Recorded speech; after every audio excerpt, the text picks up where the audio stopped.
Hi, my name is Kayla Vermeulen, and I'm going to talk about Chapter 11, which is about writing negative messages.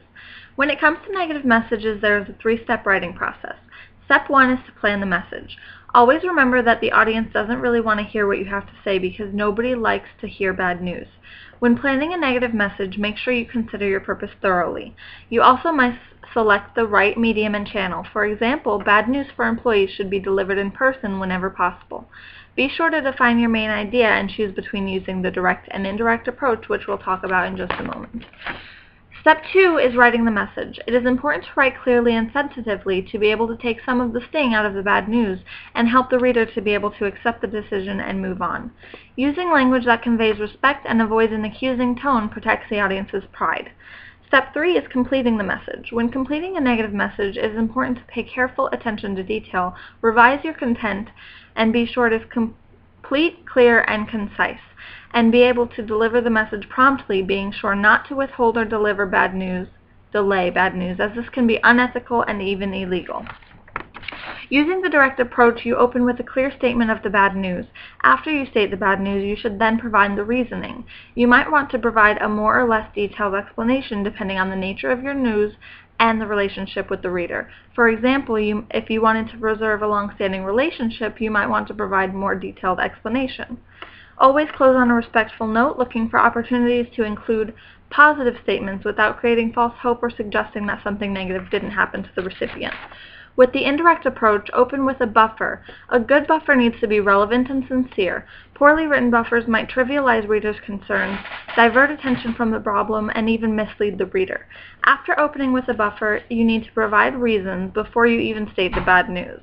Then you state what the bad news is, and as with the direct approach, still close on a respectful and sincere note. When writing negative messages, it is very important to maintain high standards of ethics and etiquette. A variety of laws and regulations dictate the content and delivery of many potentially negative business messages. Always keep in mind negative messages can have a significant impact on the lives of those receiving them, and the sender needs to remember to manage their emotions and consider the emotional state of the audience. Always be ethical and legal. Employees who see unethical and illegal behavior may whistleblow, which is when they express concerns internally through company ethics hotlines. Hello, my name is Lisa Brennan, and today I'm going to speak with you about sending negative messages on routine business matters, organizational news, and employment messages.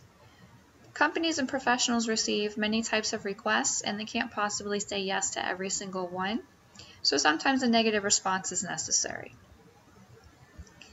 Routine business matters include making negative announcements such as a company eliminating an employee benefit or perk, rejecting suggestions or proposals, refusing routine requests, handling bad news about transactions, or refusing claims and requests for adjustments.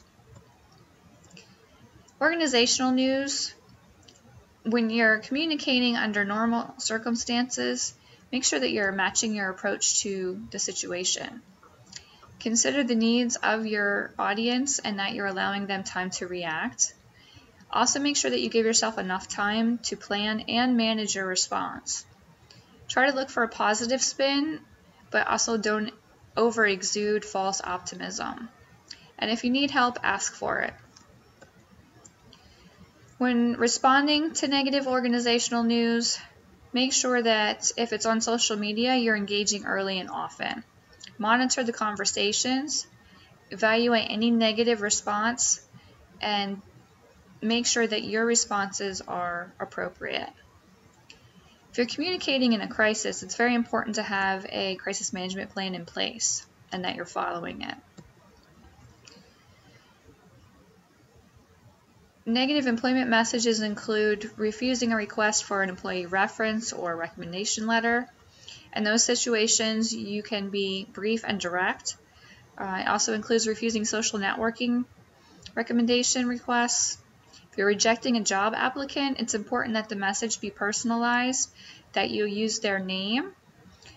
Open with courteous expression and show your appreciation that they applied for the position. Convey the news politely and concisely.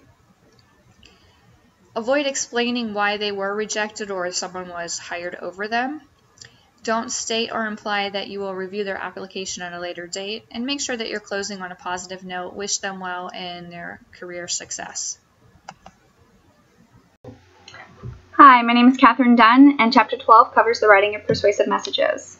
You should always use the three-step writing process when writing a persuasive message. Step 1 is planning your message, and you must first analyze the situation and define your purpose. Step 2 is to gather the information to compose your message and then select the right channel to distribute it. Last, you need to organize your information. Always focus your information on the audience and limit your scope. Step 2 is writing your message. Use positive and polite language, be understanding and respectful of cultural differences, be sensitive to organizational cultures, and take steps to establish your credibility. You have to show your audience that you're experienced and knowledgeable by providing objective evidence and identifying your sources. Step 3 is completing your persuasive message. Always review your message prior to presenting it to your audience to assure that your design complements your message and is free of errors, and try to judge your argument objectively without overestimating your credibility. There are 4 essential strategies for persuasive business messages, and the first is framing your argument using the AIDA model by focusing on the intention, interest, and desire of your audience and then calling for a specific action. The second strategy is balancing emotional and logical appeals. Too much or too little emotion can make you look irrational or uncaring, but you must also appeal to reason that is based on factual evidence and a rational argument. The third strategy is reinforcing your position to make sure the evidence supporting your argument is believable and using powerful language.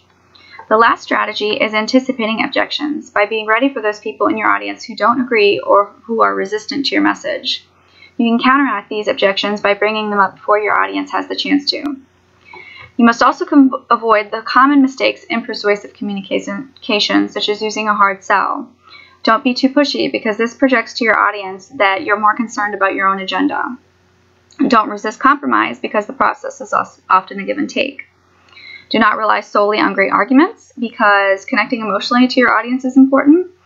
And also avoid assuming that persuasion is a one-shot deal because, as I said, in most cases it's more of a process.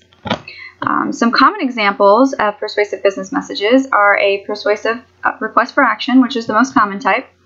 Another example is a persuasive presentation of ideas, which you're just simply aiming to change the beliefs or attitudes of your audience. And the persuasive claims and requests for adjustments are common as well. My name is Edwin Rodriguez, and I'm going to discuss planning marketing messages and sales messages. It is important to assess and understand the needs of an audience as well as analyze any potential competition. Competing companies use different marketing and sales messages to attract and reach the same audience. Successful businesses have the ability to present key selling features that are attractive to customers. Selling points need to focus on what a product does. Following product distribution, a company must anticipate objections. The best way to handle objections is to first identify the problem and address it directly. A conventional message should get the reader's attention about a product, a necessity, or relatable matter to speak interest. Once attention is captured, build interest in what is being promoted. Once a reader's desire is increased, the next step is to boost the desire for what is being promoted in order to motivate action. Through social media, consumers are able to review a product without having the companies marketing their products. For a successful market, a company must facilitate community building via social media. Be sure to listen as much as you talk. Initiate and respond to conversations within the community using online tools and provide necessary information so customers can provide reviews. Identify and support your champions because they are valuable. They can provide word-of-mouth advertisements through blogs and defend a company from potential negative viewers. Next, be real. A transparent company can provide positive response from social media.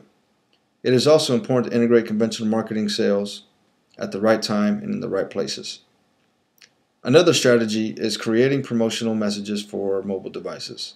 Promotional messages need to be short and simple, fast and straightforward. Mobile devices play a huge role in consumer buying behavior because they are now used for shopping, providing business reviews, promotions, coupons, or in-store comparison. Lastly, it's important to mention the guidelines in maintaining high standards of ethics, legal compliance, and etiquette. Marketing and sales messages must be truthful and non-deceptive. Allegations can arise from false claims and should therefore be backed up with evidence. Show proper evidence to support a claim. A money-back guarantee will not cut it. Bait and switch advertising is illegal. A company will fail in all aspects of trying to advertise something without the intention of actually trying to sell it. Marketing messages and websites aimed at children are subject to special rules, usually requiring some sort of parental consent if a certain age. Marketing and sales messages are considered binding contracts in many states, and if a business cannot deliver, they can run the risk of being sued. In most cases, you cannot use a person's name, photograph, or other identity without permission. Images from public figures can be acceptable as long as the company doesn't unfairly assume that they endorse the message being promoted. Thank you.